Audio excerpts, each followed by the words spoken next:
Hey, what's going on, guys? Thomas here again, ready for round two on our topic of recruiting. Hopefully, you had a chance to look at round one, which worked through some of the numbers. What's a bad hire cost?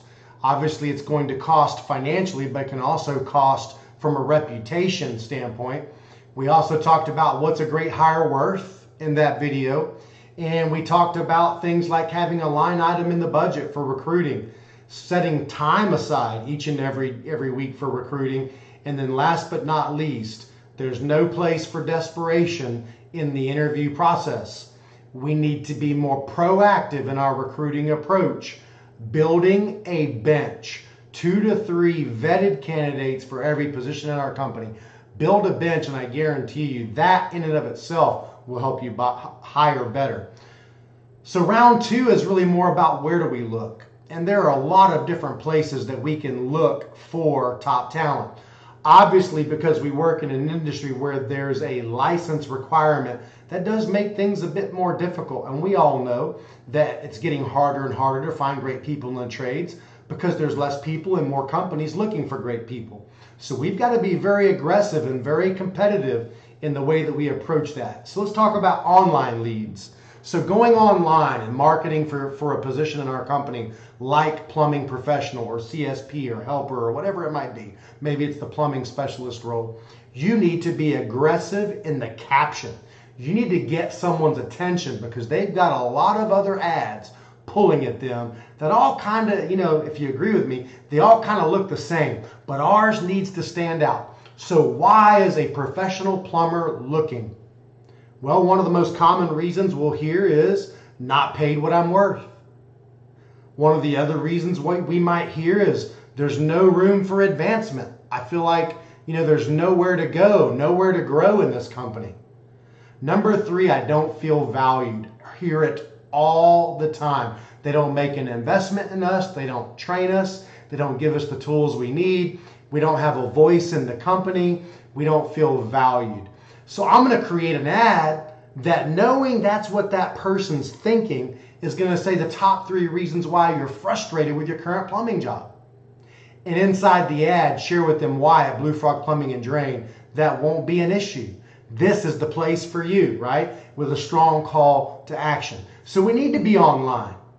I will tell you that that's typically not where I found my best results, just being straightforward. But it's just like marketing.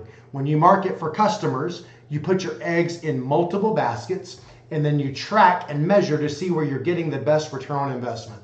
Same thing here. You're going to have eggs in multiple baskets, as you can see on my board, and you're going to track and measure the results. That way you know where to invest more time and money. If you don't track and measure, you can't fix it. What you don't inspect, right? What you don't inspect, you can't expect. So we got to track and measure based on source. Online's a great source. Social media and word of mouth kind of go together. What an amazing tool. The company I worked at prior to this one, probably 90+% of our marketing, if not more, was social media based, because you can target the person you want to target. We could target electrical companies, HVAC companies, plumbing companies, roofing companies, window companies through social media. And you can target plumbing professionals, sales-minded plumbing specialists. You can target those folks with a condensed ad on social media.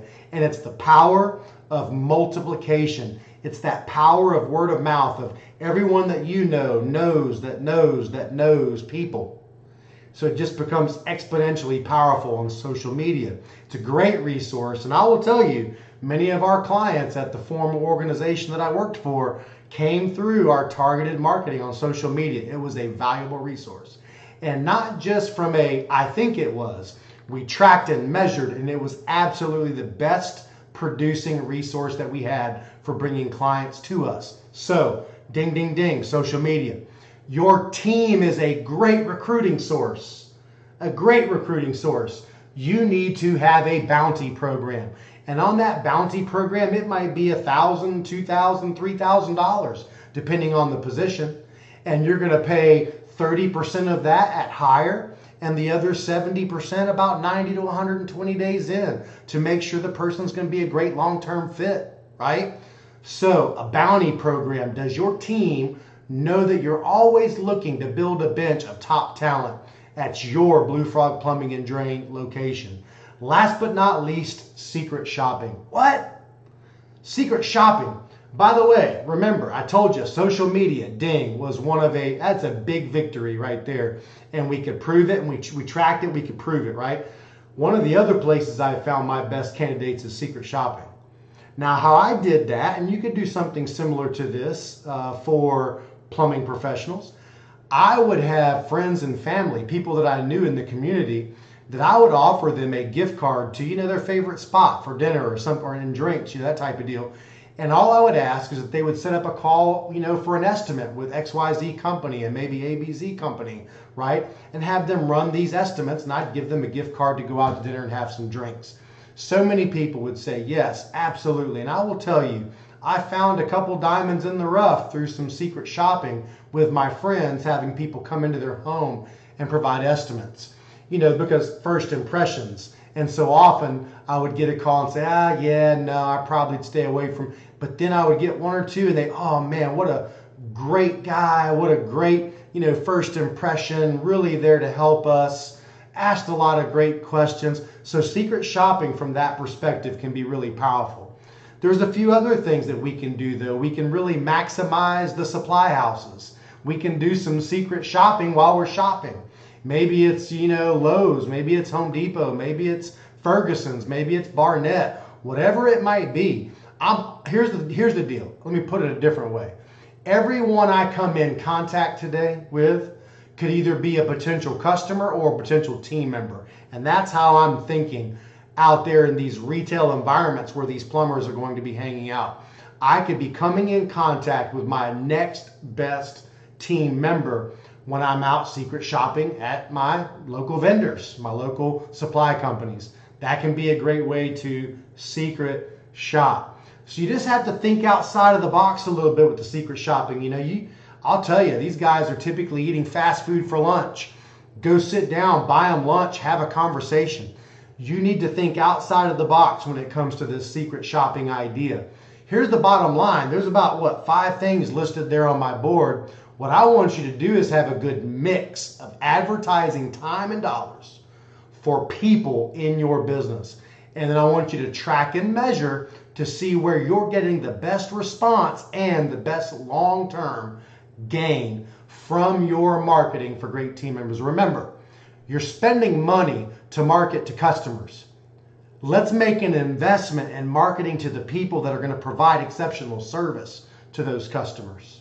Let's make an investment in online marketing, social media marketing, your team, secret shopping, word of mouth. Let's make an investment today that will benefit us for years to come. I'll have this posted for you this afternoon. See you next time.